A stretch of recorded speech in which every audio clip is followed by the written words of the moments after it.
And the basic idea, Kevin, is that ChatGPT is the new front door to the internet. It no longer starts at Facebook. It no longer starts at Google. You just go directly to ChatGPT, and whatever you want to get done, you can do right from that box. And so, I think there's a way to make the math work, even if they don't reach, the machine god superintelligence. But it's a lot easier to sell the vision if the pot of gold that you are saying is at the end of this rainbow is, in fact, trillions of dollars and an entirely new sort of society. Tell us about what turned you into such a little slop piggy. I will say that this really was the first AI experience where I was like, oh, I love this. I'm having fun.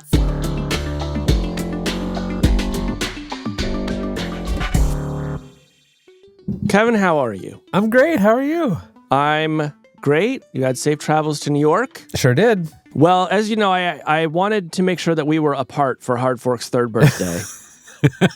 Yes, happy birthday. We're 3. Happy birthday. 3 years old. And it feels like just yesterday we said, hey, why don't we have a podcast? Exactly. No, our producers got us these lovely balloons. Thank you to them. And I have now 2 3-year-olds in my life, a human one and a podcast. And if I've learned anything from raising a 3-year-old child, it's that this is the year that Hard Fork will become potty trained. Mm-hmm, mm-hmm. And if you had to just pick one of those 3-year-olds to keep, which one would you pick? Don't make me answer that. Okay. Fair enough. I was very excited to come to New York this week because, we've just gone through, a very intense period of AI events and conferences. My favorite moment from DevDay was when a guy came up to us. We were eating snacks there at a table, and this guy comes up and he's like, "Are you Casey from Hard Fork?" And starts just talking about how big a fan he is. And you at one point are like, yeah, he's also on Hard Fork. And the guy starts laughing like he doesn't believe you. He's just like, oh, that's a good one, jokester. And then proceeds to take a selfie with you. I've never been happier. Yeah, that was a great moment in Hard Fork history where I pointed out the other host of the show, and he was just like, "What are you talking about? You're out of your mind." What a good bit. Yeah, another classic Hard Fork bit. Me pretending there's another host on the show. I'm Kevin Roos, a tech columnist at the New York Times. I'm Casey Newton from Platformer, and this is Hard Fork. This week, we visit OpenAI Developer Day, and ChatGPT is eating the web. Then, OpenAI makes a huge deal with AMD. We'll tell you about the $1 trillion battle over AI chips. And finally, Slop Queen Katie Notopoulos is here to talk about Sora and all the terrible videos she's making of me and Kevin. And she will pay for her crimes. Well, Casey, it was another one of those weeks where OpenAI kind of swallowed the entire news cycle. So you and I took a field trip on Monday of this week to Fort Mason in San Francisco, where OpenAI was having its 3rd annual DevDay, its big developer conference, and we both got the chance to go. Yeah, this was the 3rd DevDay, and the second one we were invited to after they didn't invite us reporter types last year. But this time they had a lot to say. Yeah, so let's talk about what we saw there and all of the many things that OpenAI has been working on. But first, since this is a segment about OpenAI and AI in general, we should make our disclosures. Mine is that the New York Times Company is suing OpenAI and Microsoft over alleged copyright violations. And my boyfriend works at Anthropic. Okay, so Monday morning, we show up at Fort Mason. This was a big event, something like 1,500 people, I heard, were there. And Casey, how would you describe the vibe of OpenAI's DevDay? Well, I have to say, first of all, Kevin, that it was giving me flashbacks because it was 9 years ago that I was in the same building when Facebook announced that it would let developers build bots into Facebook Messenger. And Mark Zuckerberg stood on stage and said, no one will ever have to call 1-800-Flowers ever again, which turned out to be not true. That's right. It was in the same exact building. I forgot that it was at Fort Mason, too. My God. It was. And then 9 years later, the faces are different, the company is different, but the promise feels sort of the same. Yes. So Fort Mason is this big, like, sort of indoor-outdoor, like, multiplex. And, one building, they've got sort of talks going on. Another building, they've got demos. I walked around the demo building. They had a Sora cinema where you could, like, go into, like, a dark theater with, like, a movie screen and sit on, like, very comfortable lounge chairs and, like, watch like 30 different 6-second clips of like AI generated Sora videos. So that made me feel something. Oh, they had a phone booth station. Did you do these? I saw it, but I didn't go in. Well, lucky you then, because when you were in there, you got connected to ChatGPT and you could just sort of like talk to it, or you could play like a trivia game.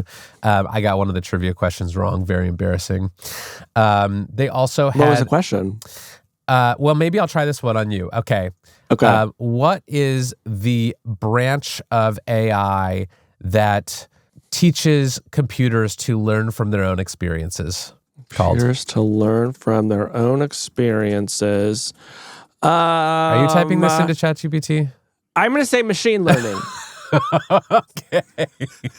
Congratulations, you win. I said reinforcement learning, which was a little too in the weeds. That was great. If you're just listening to the podcast, I just did what I call a full Cluely, which is somebody asks you a question and then you just sort of surreptitiously type it into the computer while no one's looking. So, anyways. Yes. So OpenAI, let's just tick through some of the stuff they announced or said from the stage. The first thing that Sam Altman said during his keynote was that ChatGPT has been growing like crazy. It has more than 800 million weekly users now. He also announced that the number of tokens that OpenAI is processing through its API have gone up to 6 billion tokens per minute. On the API. That's up from 300 million tokens per minute in 2023. So big growth for them.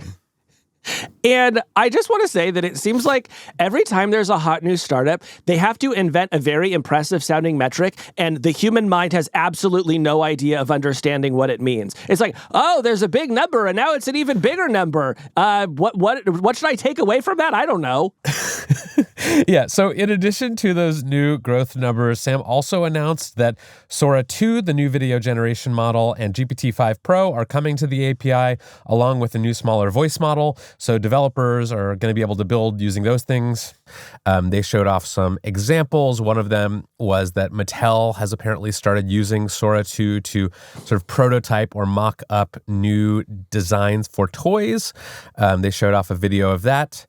They also announced a bunch of new stuff for what they're calling AgentKit, which is basically the way that developers can build AI agents using this sort of drag and drop interface. They showed off some examples of that. But then the big thing that I think we're going to spend most of our time talking about was this announcement that apps are coming to ChatGPT. So Casey, explain what Sam Altman and other OpenAI executives said about that. Yeah, and this really is where this story connects to that Facebook event that we went to almost a decade ago. OpenAI is not the only company that's tried this. There have been others in addition to Facebook. But what OpenAI wants you to do is when you are using ChatGPT to increasingly bring in the other things that you might do around the web. And so to start with, you'll be able to tag into your conversations Expedia, Zillow, Figma, Target, Spotify. I did a little test the day that it came out where I built a playlist in my own Spotify through ChatGPT. And the basic idea, Kevin, is that ChatGPT is the new front door to the internet. It no longer starts at Facebook. It no longer starts at Google. You just go directly to ChatGPT, and whatever you want to get done, you can do right from that box. Yeah, so this is something that I think is sort of a natural consequence of ChatGPT kind of becoming more generally useful for people. Also, developers are very eager to get in front of those 800 million weekly ChatGPT users. And so they have essentially created this link between other apps and websites and ChatGPT. And we should maybe explain a little bit about how that works, because it's not like ChatGPT is going off and searching Zillow or Expedia or Target.com on your behalf. It kind of, when you tag in one of these apps, it sort of opens this like window within ChatGPT. So you're still on ChatGPT, but you kind of have this little sub window where you can do things. So what's an example of something that you can do other than creating Spotify playlists? Sure. So one example that they showed off is, hey, I'm getting ready to move to Pittsburgh. I need to buy a house. And so Zillow just showed a bunch of its own listings within ChatGPT for you to browse inside that experience. Right. So it's not just search for a home in Pittsburgh that's for sale for me. It's like, I want one that's like 4 bedrooms and 3 bathrooms and under this price, and it's got a yard. You could also have it sort of go through your history of ChatGPT conversations and say, like, based on where I work and the kinds of things I like to do, like find some houses in a neighborhood that you think would be good for me, and it could presumably go do that. Yeah, and this is the real promise of what OpenAI is doing here, is that they will find a way to safely share some amount of the things that ChatGPT knows about you with the other apps and services on the web in a way that lets you have these very personalized experiences, in a way that lets ChatGPT get things done for you on your behalf. And they think if they can do that, then they really do become the new homepage for the web. Right. So that's sort of why they're doing it. I assume this is also going to be a way for them to monetize ChatGPT. If you are going onto Target and buying things through ChatGPT, presumably OpenAI will get a cut of that. But Casey, you wrote a newsletter this week about how you think this is similar to a play that Facebook tried to make many years ago around this platform strategy. And you noted that that did not go entirely well for Facebook. So maybe just outline your argument here. Yeah, so if you remember back in the early 2010s, Facebook was growing really rapidly. It had become the homepage for a lot of people. It was where a lot of people were sort of starting their day on the internet. And at some point, Facebook gets the idea, hey, why don't we let the other developers build experiences on our platform? We'll share some of the things that we know about our users, such as the pages that they've liked and maybe some of their contact information. In fact, we'll even share all of their friends with you and their friends' contact information. And this just becomes a bonanza for developers, right? There's so much personal information that is now available to them. They get in there, they start building things, and Facebook figures out it can make a lot of money doing this. It starts selling this virtual currency called Facebook credits. And if you wanted to have a big app on Facebook like Farmville, remember Kevin lost so much money on Farmville back in the day. Yeah. I had to file for bankruptcy in Facebook credits because I spent too much on Farmville. That's right. But Facebook took a 30% cut of all of the Facebook credit revenue. And at one point, Kevin, Facebook disclosed that Zynga, Farmville's developer, was alone 12% of its revenue as a company. So there was a moment where this worked really well. And then what happened? Well, you may remember another company called Cambridge Analytica. Yes, I've heard of this one. So Cambridge Analytica was a company that became famous after the 2016 U.S. presidential election because they were one of the companies that was hoovering up all of that personal data. And it eventually created a huge scandal because it was revealed that they had been using all of this data in an effort to swing the election toward Donald Trump. Now, I think the idea that they actually could have swung the election using Facebook data is dramatically overstated. But it did draw a lot of attention to the extremely loose rules that Facebook had around user privacy, and Facebook wound up having to take a bunch of steps to try to rein that sort of thing in. And in fact, weird little asterisk detail about Cambridge Analytica, by the time it became a scandal, Facebook had actually already locked down the platform a couple years earlier because it suspected that something like this might someday happen. Yeah, and I really am glad that you wrote about this and drew that connection, because I think in this case, ChatGPT as a platform is actually riskier than Facebook as a platform for the simple reason that people share very intimate things with ChatGPT. If you can get someone's Facebook data, you can know who their friends are, what kinds of posts they make, maybe, some things about their potential shopping behavior. But with ChatGPT, like if you're giving that data to an outside developer, that might include transcripts of therapy sessions that you've had with ChatGPT, things that you've asked for advice on. It might include like very intimate personal details. And now all of a sudden, Zillow or Expedia or Target has that, and you have really no way of knowing what they're going to do with that. So In ChatGPT's case, this is like potentially quite serious if there were to ever be some kind of a data breach. Yeah, I mean, let me give you an example, Kevin. Let's say that I'm using ChatGPT and I decide I want to send you a birthday card for Hard Fork's 3rd birthday, That'd be right? nice. And it draws on all of the conversations that I've had with ChatGPT over the years, and it writes a birthday card and it says, hey, Kevin, look, I know things aren't great between us. I know that we have a lot of fights, but I also want you to know that Casey has been working on this in therapy. And here's actually what his therapist told him this week. Happy birthday and best of luck. And then imagine it just sends you that birthday card. I would have so much egg on my face, and I'd be digging out of that one for years. So that's the kind of risk we're talking about. Yes, huge risks that could blow up a podcast. Absolutely. So did they address not this specific issue, but the larger issue of data sharing at this event? They did. So Nick Turley, head of ChatGPT, who's been on the show before, said, we are going to make it so that ChatGPT shares the minimum necessary amount of information needed to make the transaction. So I can imagine that in the case where I'm creating a Spotify playlist, it's probably just sending whatever I put in the box, make me a fun playlist for the Hard Fork 3rd birthday party.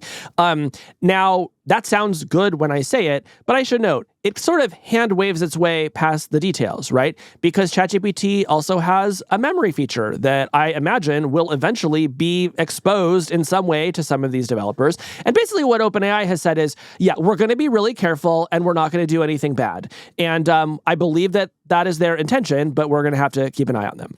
Yeah, I mean, I don't think this is a hypothetical. I went to try to connect my ChatGPT to Canva, one of these developers who have sort of created these ChatGPT apps, and you get a little pop-up before you connect your app that says, among other things, that attackers may attempt to use ChatGPT to access your data in the app.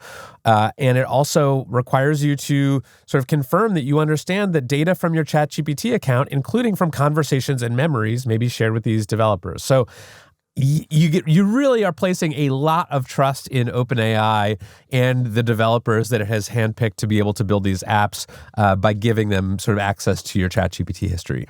Yeah, and for that reason, if you're like, I think this feature is not for me right now, I think that is a completely rational choice to take. Like, there's no reason that you have to sort of leap headlong into this before you've let more privacy adventurous people put it through its paces. Yeah, use Zillow the old-fashioned way.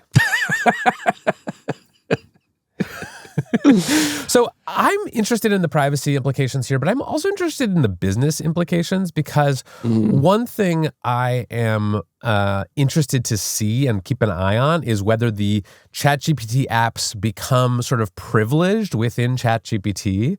I can imagine, for example, that if you are looking up, real estate information on ChatGPT, it might want to show you things from Zillow rather than Redfin or another site because Zillow is the one that kind of has the deal with ChatGPT and with OpenAI. So are you thinking about that? Yes, absolutely. So this was the question that I asked of the OpenAI executives during the Q&A session that you and I both attended. I guess you just kind of tuned out during my question. But basically, what Sam Altman told me was, hey, look, it's important that people trust ChatGPT. He said, quote, if we break that or take payment for something we shouldn't have instead of showing you what we think is best, that would clearly destroy that relationship very fast. So we're hyper aware of the need to be careful. Greg Brockman, who is OpenAI's president, added, I do want to say that I think there's also a lot of nuance there because sometimes we don't know what the best product is, right? We have a principle of really trying to serve the user, and then what does that mean in all these specific contexts? So what I took that to mean was you sort of have the angel on the shoulder of OpenAI. I'm not saying that's Sam Altman, but there's like a kind of a metaphorical angel sitting on the company's shoulder saying, hey, be really, really careful, do the right thing. As Google used to say back in the day about this exact dynamic, don't be evil. And then you have the devil on the shoulder saying, I do want to say that I also think there's a lot of nuance in this space. Right. Right. Us? Take money? Yeah.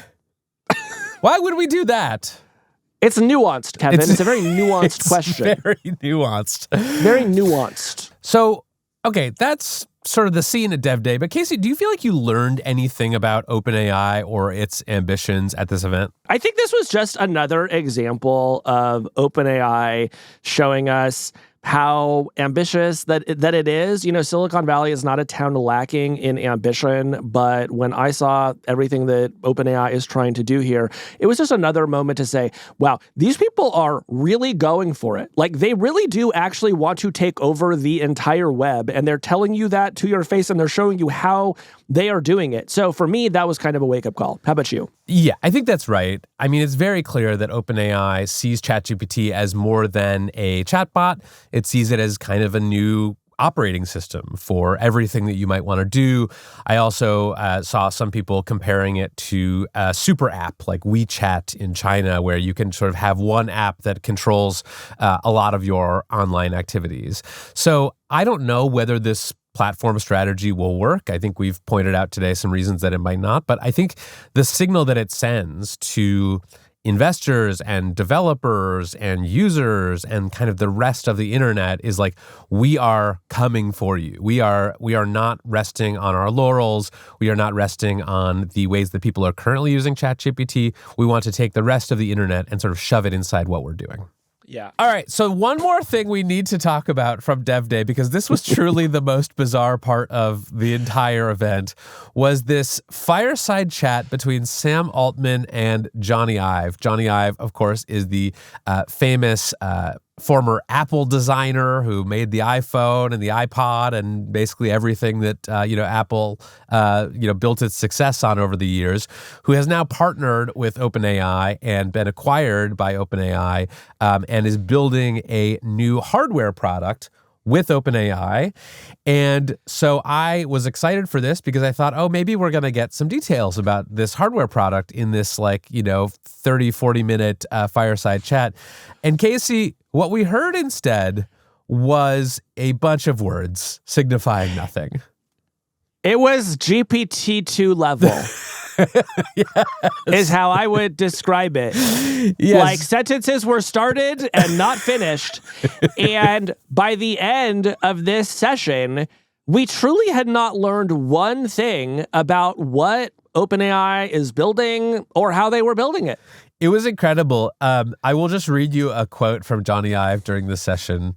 This was when he was talking about what they're building. He said, "The clues and the pointers all exist, and it's just trying to sort of put them together. But there has, it will be ideas. It will be a vision for what makes sense. And I think we're only going to arrive at that if we are very curious and light on our feet." Do you remember the Miss America pageant where they asked her some complicated question about geopolitics and she just kind of had to vamp for 30 seconds until the end of the question?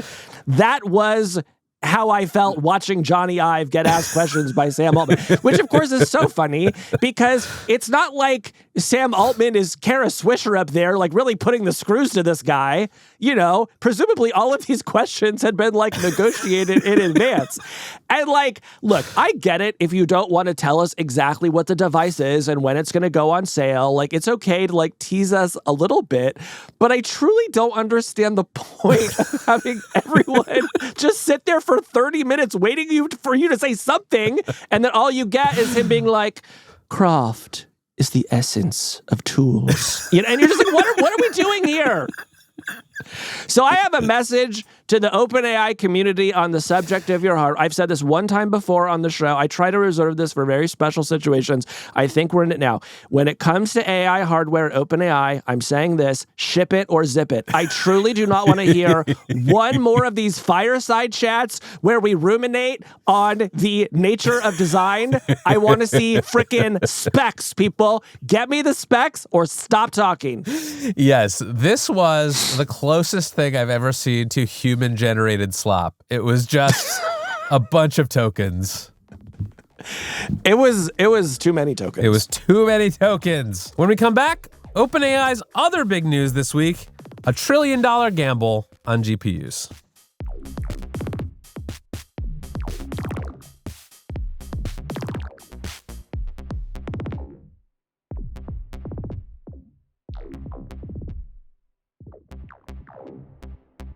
Well, Kevin, while you and I were at OpenAI Developer Day learning about everything that's coming to ChatGPT, OpenAI was arguably making much bigger news outside the conference. Yes, they were moving markets, the entire stock market.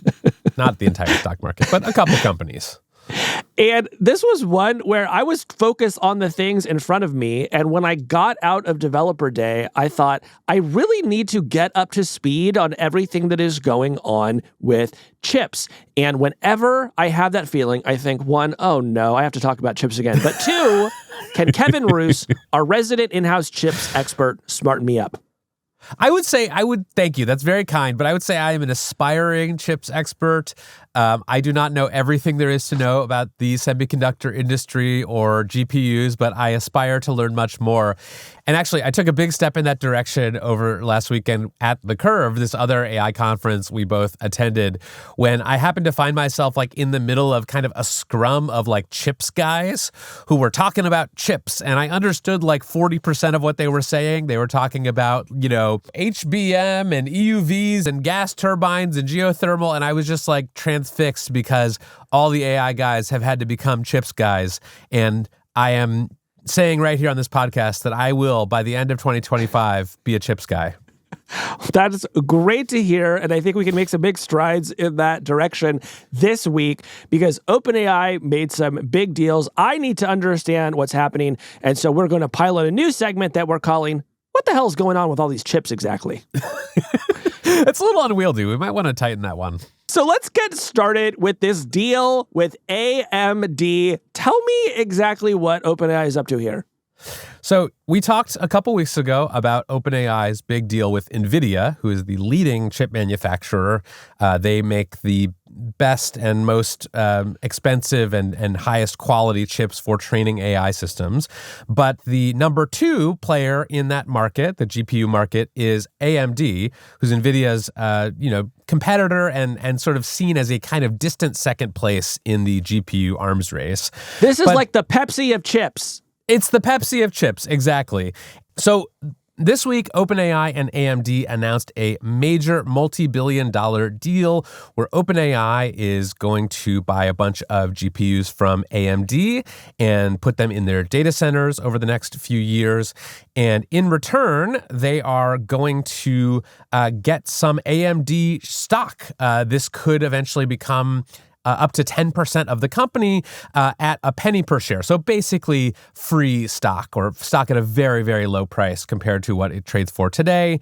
And this will all play out over the course of a number of years. They will start with AMD's newest chip in 2026, and they are going to try to buy a total of 6 gigawatts worth of AMD chips, which is a little more than half of what they are going to get from NVIDIA in the terms of that deal. NVIDIA's deal was for 10 gigawatts worth of GPUs. So the big picture here is that OpenAI is doing these deals with many, many chip providers and infrastructure providers. And if you kind of add it all up, just the announcements from AMD and NVIDIA and a handful of other companies that they've struck deals with, they are building a $1 trillion GPU empire over the next few years. That is their stated ambition and plan, and now they have the deals in place to do that. And I don't know if you remember a few months ago when there was this reporting about how Sam Altman was trying to raise $7 trillion for a chip company, and everyone kind of said, ha, ha, ha, that's like such a crazy number. That would be like some, huge multiple of, the total lifetime earnings of OpenAI. Well, it's not $7 trillion, but now they have pledged to spend roughly $1 trillion over the next few years. When I got into business, they told me the first trillion is always the hardest. They do say that. Yeah. Something about me, Kevin, is that I didn't until very recently understand what a gigawatt was in any practical terms. My understanding, based on the reading that I've done, is a gigawatt of energy is about what is produced by a nuclear reactor. And OpenAI is now committing to infrastructure that will require the equivalent energy of 20 nuclear reactors. Yes, it is a huge amount of energy, and that's a whole separate discussion. Like, It's one thing to buy the GPUs. It's another thing to be able to turn them on. And so we'll talk more about that, I'm sure, in a later episode, but there is sort of a simultaneous race going on to lock up the energy that is going to be required to power all of these millions of GPUs. Yeah. Okay, so maybe this is an obvious question, but tell me just in basic terms, what do OpenAI and AMD each get out of this deal that they just made? Essentially, the deal structure goes like this. OpenAI is going to buy a bunch of chips from AMD. It's going to use those chips to train and power its models. And in exchange for those purchases, AMD is going to give OpenAI the rights to buy very cheap stock in AMD. So when they reach a gigawatt of compute that they've purchased from AMD, they will get some allocation of stock in AMD, which could be worth, many billions of dollars. What OpenAI is doing is signaling to AMD, hey, if you guys go build a bunch of really good GPUs, we will buy them from you. And the way that they are sort of getting this financing is in the form of a stock, essentially rebate on that purchase. So let me see if I have this straight, because when I look at this, I see OpenAI gets access to a bunch of infrastructure plus a financial stake in the chip maker. AMD gets a huge new customer and ensures a lot of future demand. That just kind of looks like a win-win to me for them. Is there anything I'm missing there? So the other thing that's really important here is that OpenAI and AMD are going to have a collaborative partnership in designing not just these chips, but the software that runs on these chips. So one of the big sort of hurdles that AMD has had in competing with NVIDIA is that NVIDIA's software, which is called CUDA, is seen as much, much better for training AI models than AMD's software, which is called ROCm. So basically, OpenAI, as a result of this partnership, will have an incentive to make AMD's software just as good as NVIDIA's software. And so this could actually help AMD in that way too, where, they're making these chips, they're selling them to OpenAI, but also OpenAI is helping to write the software that runs on these chips, thereby making these AMD chips more compelling to other AI developers who want to build models using them. Does that make sense? Okay. Yes. So this gets to the second big question that I have for you today, which is, how is this deal connected to the other chips and infrastructure deals that OpenAI has made recently? When we talked about the NVIDIA deal on the show, I said that I had heard some speculation that one reason that NVIDIA wanted to make the deal that it did was to discourage OpenAI from going out and making a bunch of other deals with other chip companies. In hindsight, that seems like a very silly thing that I said, because OpenAI is clearly going to make a deal with whoever it can. So tell me as best as you can how all these deals interrelate, or is it as simple as OpenAI needs more infrastructure than any one company can provide, and so it's just going to go out and lock up as much of it as it can? Yeah, I think that's more the explanation. I don't actually think this is about crowding anyone else out of the market, any AI maker or chip maker. I think this is just them saying, we are going to need a lot of GPUs, more than any one company can make, and probably more than any of these companies are planning to make currently. So they're also trying to sort of encourage these companies to up their production to meet this incredible demand. And, it is always good to have more than one supplier. You can kind of play them off each other and maybe, increase the competition between them. And so I think OpenAI is just kind of spreading its bets a little bit here, but they do believe that they are going to need all these chips and many more. Essentially, what they have been saying is, we are compute constrained right now. We have a lot of products that we're building, things that we want to do that we can't do because we don't have enough compute for it. And so they are trying to sort of lock in as much compute as they can, and then, build out their data centers and find the energy to power all of this, and then, use their big clusters to train models that hopefully will take us all the way to AGI. That's the idea anyway. Yeah, at OpenAI Developer Day this week, Greg Brockman, the company's president, said, you don't even know the products that we haven't released because we do not have the compute to power them. So apparently there's a bunch of services OpenAI's sitting on, and maybe some of these deals will get them closer to releasing them, for better and for worse. So let me now ask a question that is considered extremely impolite in Silicon Valley, and it's the sort of thing that might get you asked to leave a party. How is OpenAI going to pay for all of this?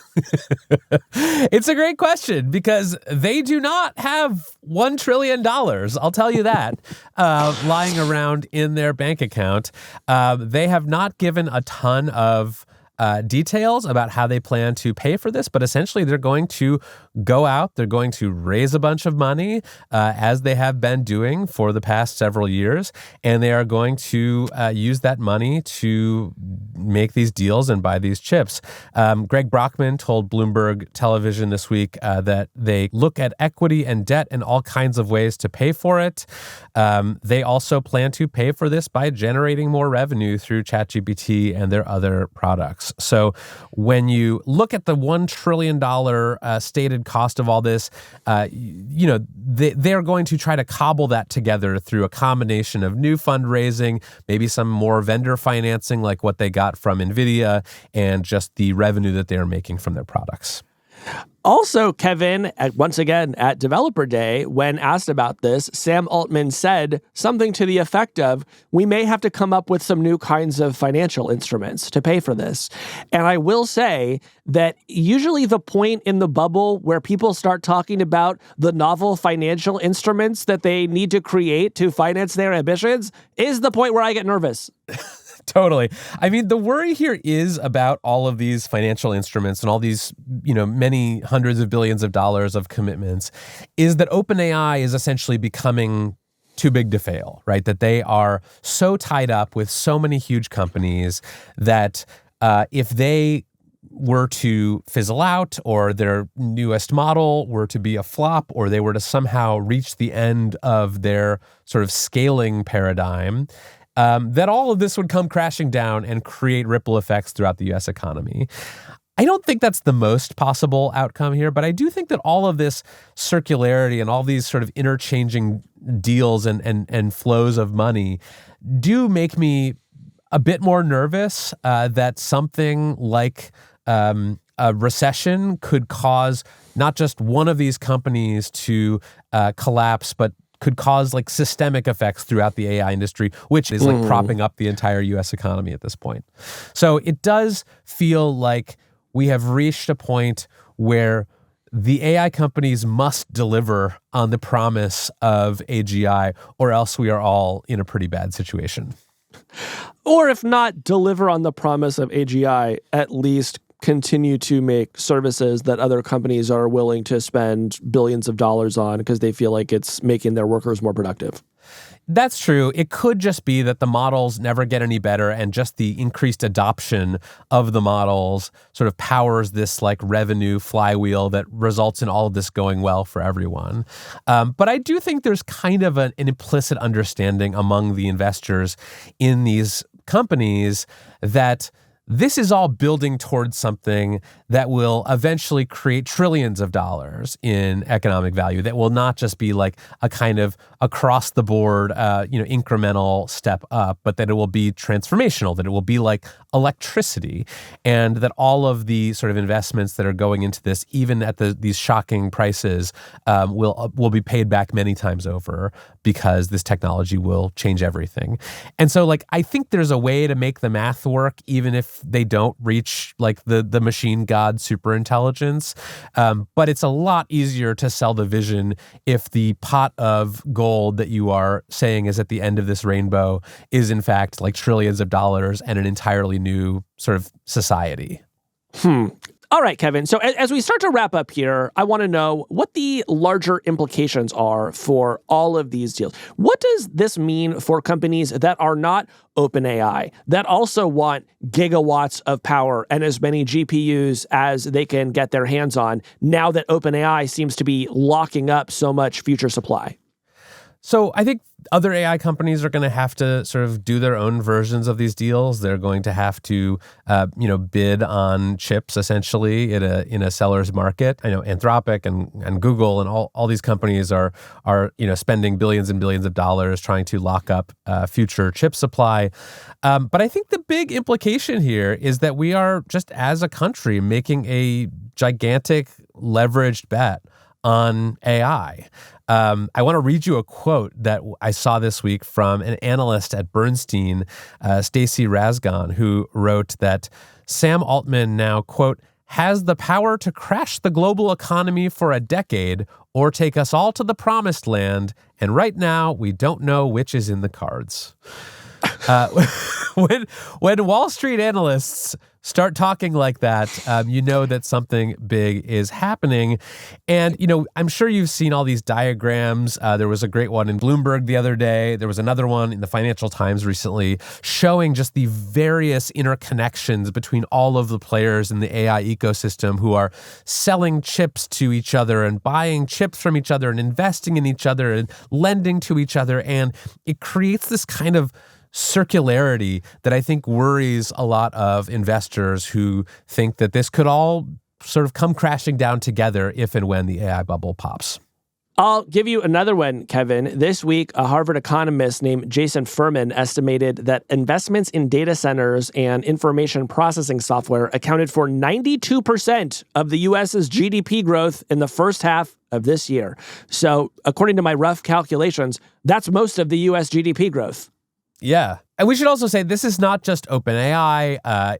Elon Musk's xAI also reportedly is nearing a deal to raise billions of dollars, including from NVIDIA. So they are doing just as many financialized transactions around trying to pay for these massive infrastructure buildouts that they're doing as OpenAI is.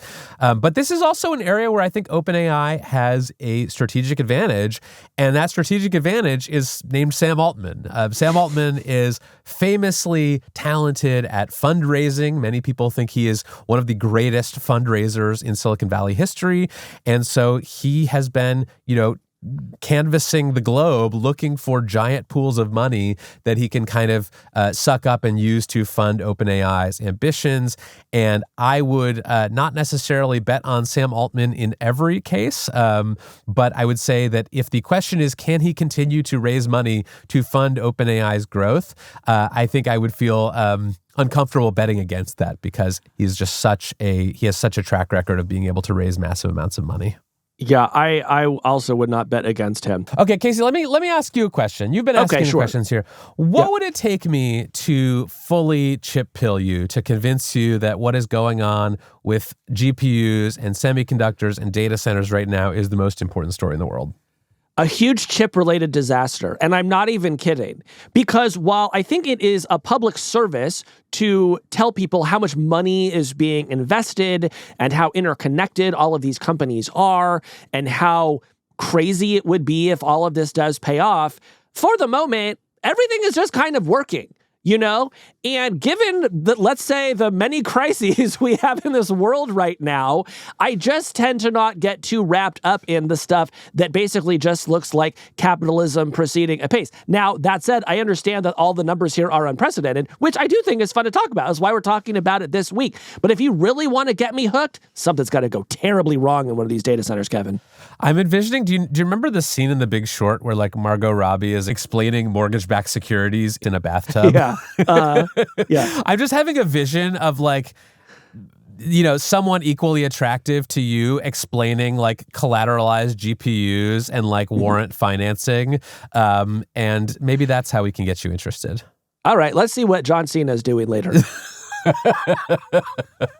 Call your agent, John.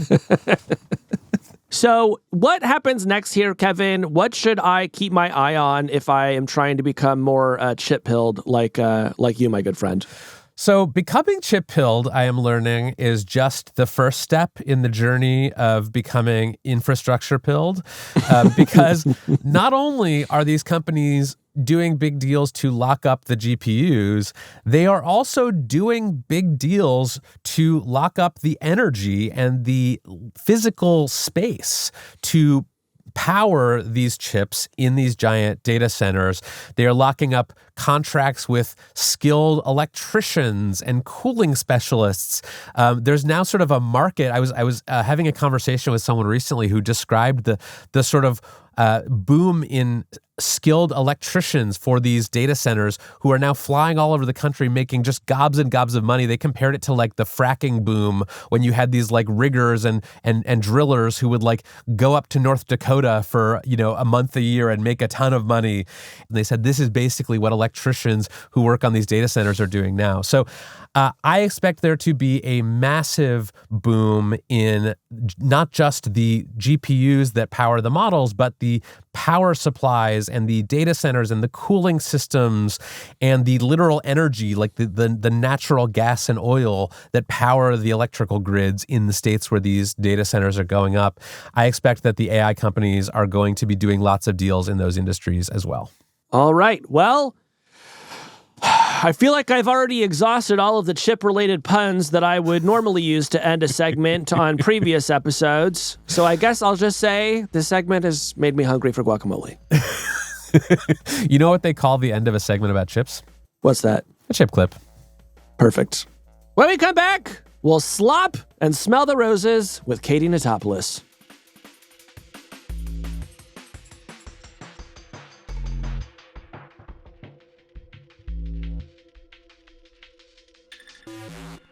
Well, Casey, last week we talked about Sora 2, the video generation model from OpenAI, and all of the magical slop it was being used to create.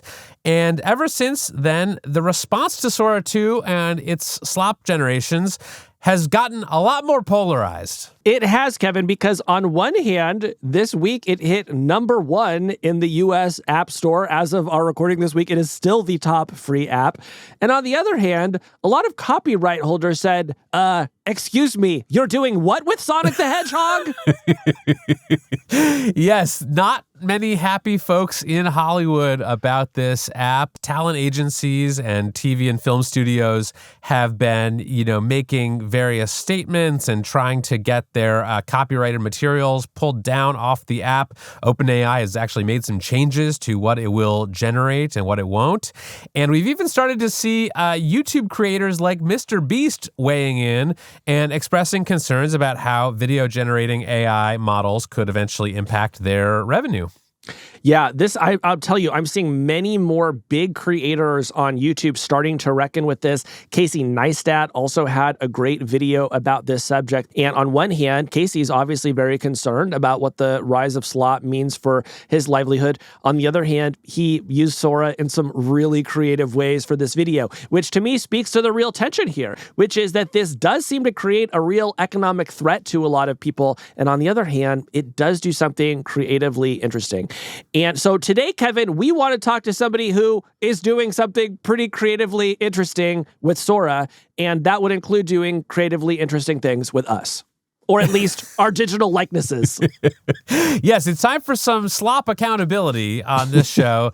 Today, we are bringing in Katie Notopoulos. She's a senior correspondent for Business Insider covering tech and culture, and she is also a beloved internet troll.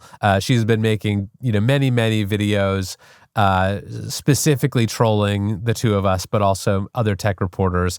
And when I open up my Sora feed now, it is like half Sam Altman and the other half Katie Notopoulos. Yeah, if you're not familiar with Katie, her previous pranks include when Threads launched pretending that she was the editor-in-chief of the app and managing to convince some mainstream publications that this was true. They reported on her firing, which never happened because she didn't have the job. She also posted some of the most hilarious fake engagement baits on Threads that I've ever seen. And so when Sora came along, I knew she would be doing something inappropriate with it. It just hadn't occurred to me that that would involve my face and yours. So today we've invited her on to talk about her Sora creations, the backlash to AI-generated video slop, and where she thinks this is all going. Katie Notopoulos, welcome to Hard Fork. Thank you so much for having me. Well, Katie, you know, I always pay close attention to your work because you are usually having more fun on the social networks that I cover than anyone else is. And Sora, it seems, is no exception. You recently wrote an article titled Oink Oink, I'm a Little Piggy for Sora 2's AI Slop.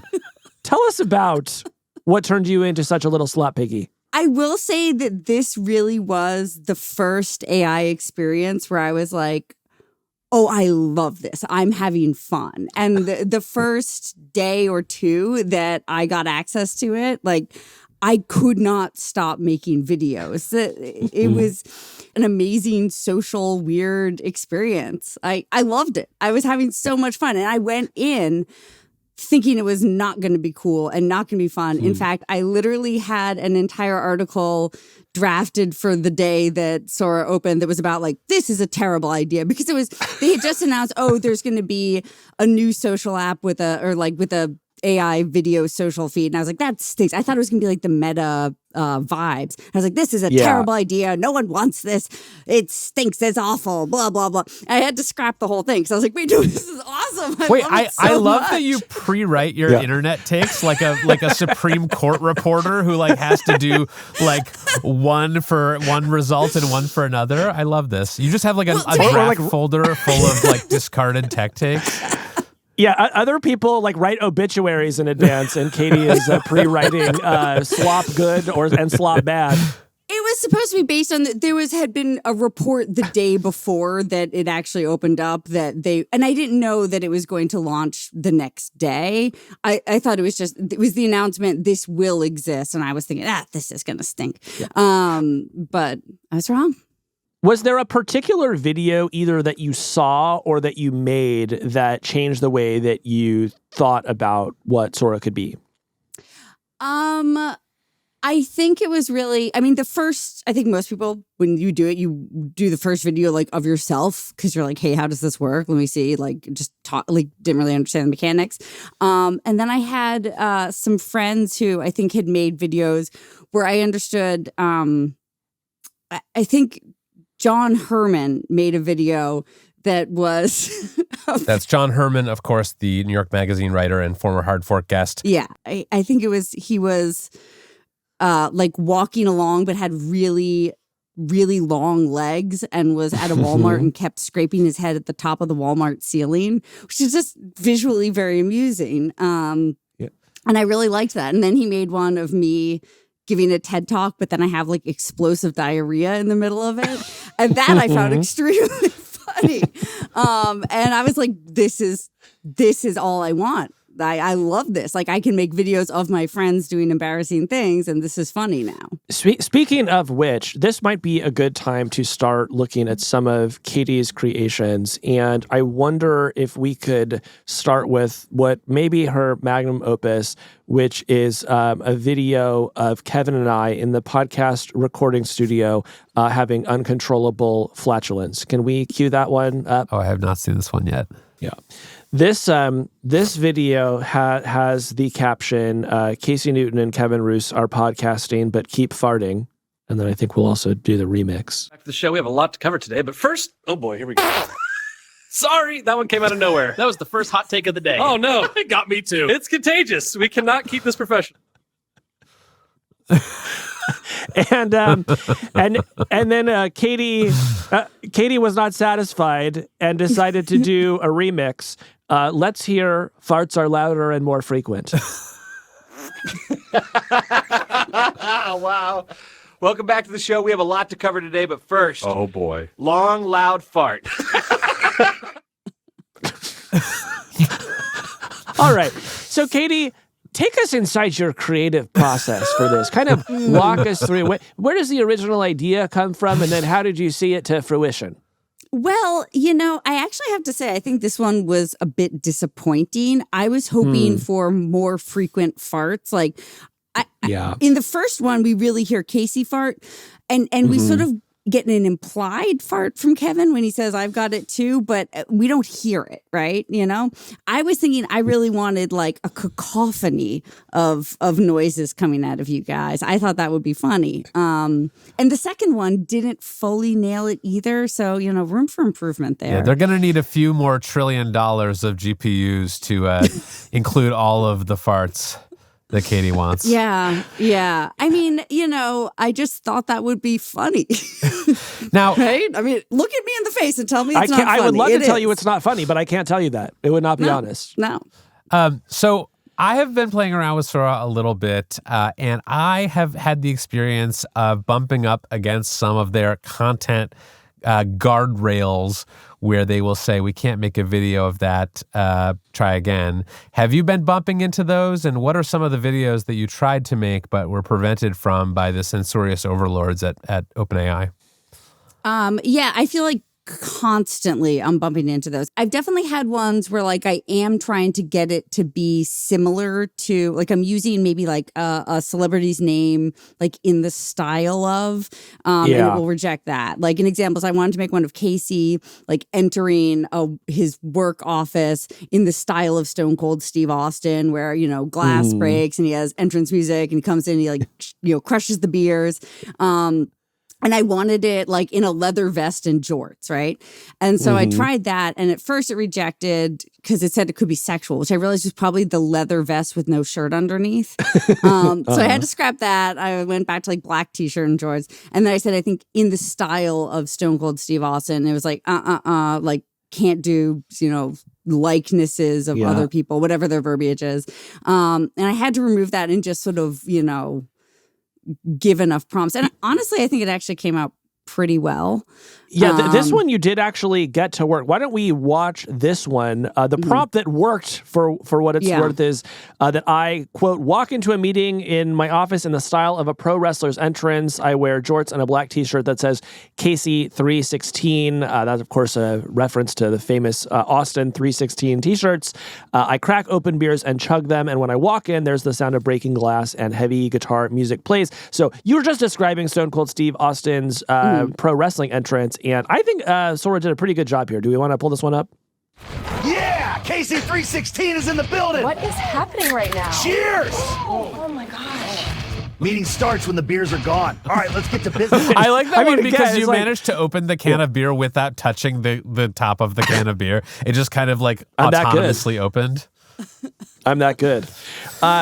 But to your point, Katie, there are a lot of copyright guardrails in place, which may surprise you, but you've been reading the discourse around Sora. Of course, a lot of rights holders are worried. But Katie, I tried to make a video of you getting married to a pregnant Sonic the Hedgehog, and Sora just refused. Does that surprise you?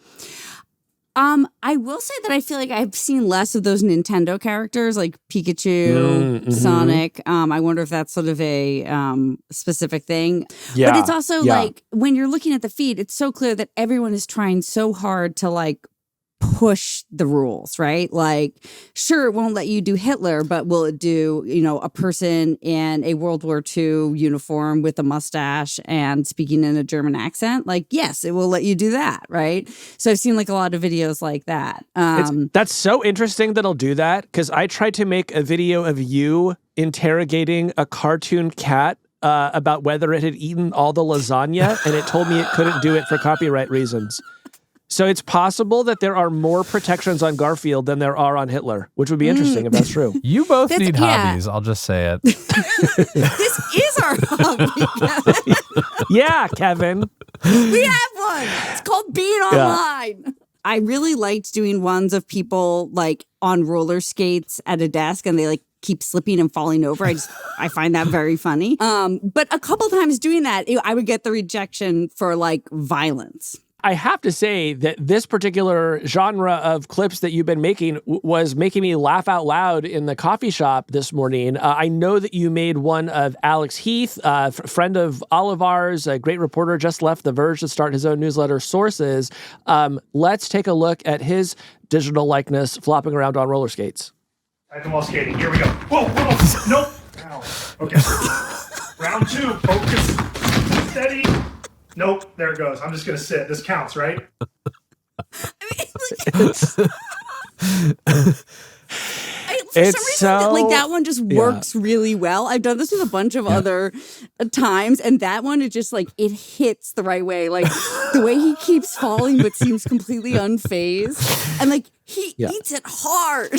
Well, let's talk about that. We've been having some fun taking a look at these clips, but it's easy to look at this and imagine people using this kind of thing to bully each other, make each other unhappy. Have you seen any of that on the app itself yet? And how do you think about sort of living in a world where people may be using tools like this to do that? I definitely have seen it.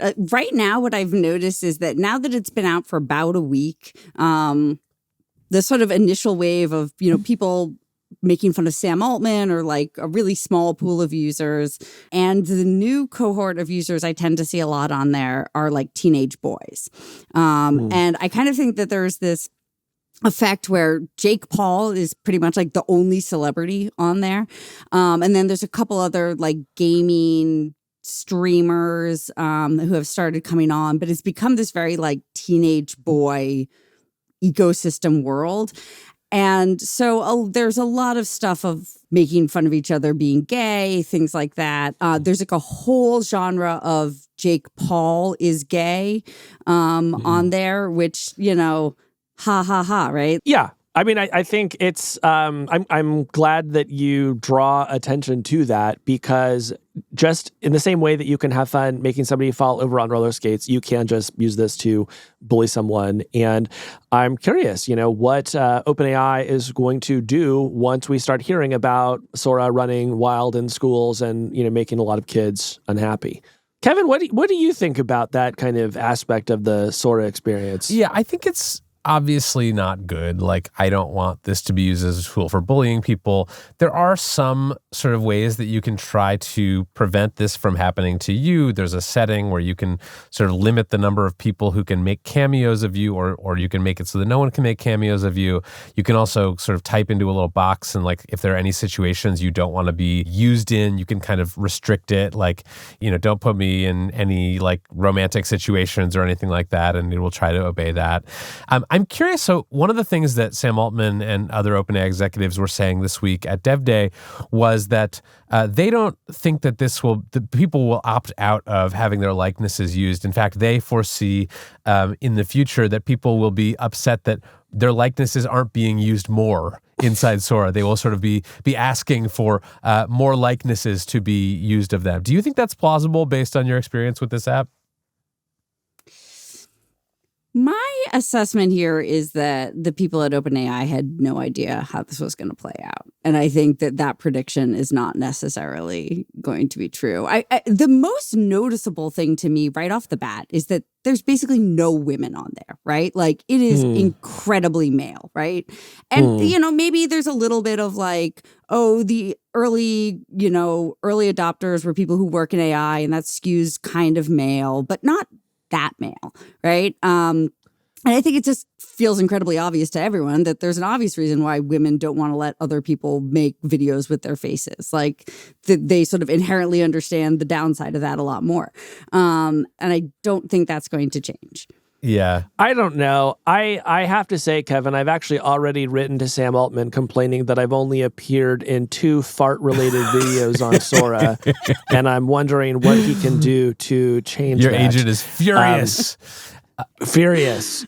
But Katie, to your point, not only is it obvious what the downside is for a lot of women to just sort of make their likenesses generally available on Sora, there's no clear upside, right? It's what are you getting out of it exactly? But that actually gets to the next question that I wanted to ask you, Katie, which is about some of the broader concerns that we're starting to hear from creators and Hollywood types about what the Sora app represents. You and I and Kevin have now spent some amount of time over the past week looking at the Sora app when we might have otherwise been looking at YouTube or Netflix or, I don't know, even going out to see a movie in a theater. So I'm curious about your take on AI-generated video in general, maybe not just Sora, but also Italian brain rot on TikTok and the sort of all of the other places that this is cropping up.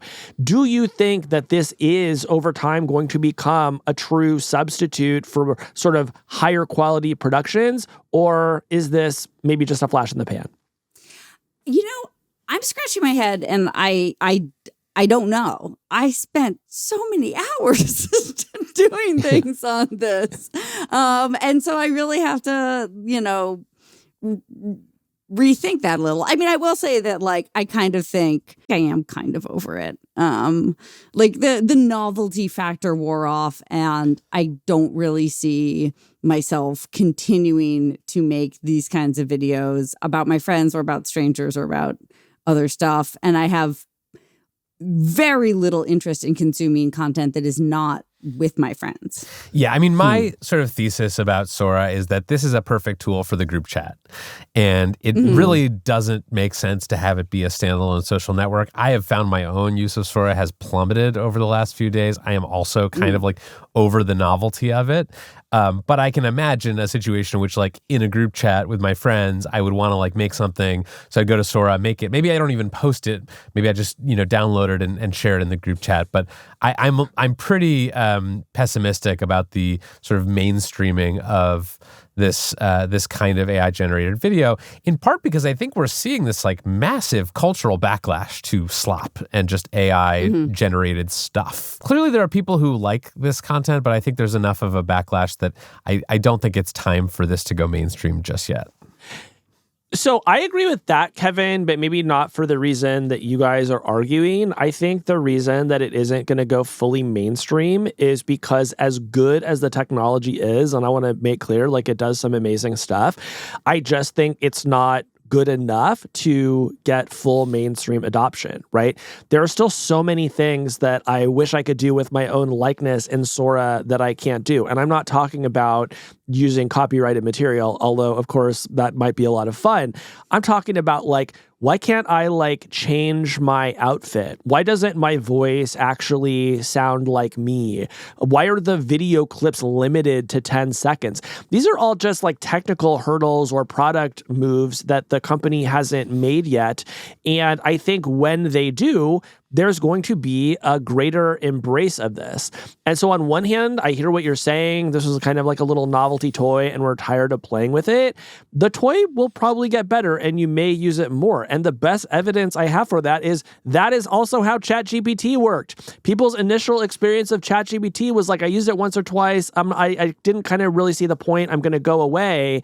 But bit by bit, it got better. And now 800 million people use it. So I'm saying do not sleep on AI-generated video. I truly do think it is here to stay. Well, Katie, normally this is the part of the interview where I thank the guest. Instead, I'm going to issue a cease and desist. But I do appreciate the time that you've spent with us here on the show this week. And I will be watching, I'm going to cover my eyes and then just sort of look through my fingers to see what trolling activity you get up to next. Yes, thank you for coming and knock it off. Well, thank you guys so much for having me. I absolutely will not knock it off, and I will wait until the next platform that comes around, and I will do even worse. Ban her, Sam Altman. Please. Thanks, Katie. Thanks, Katie.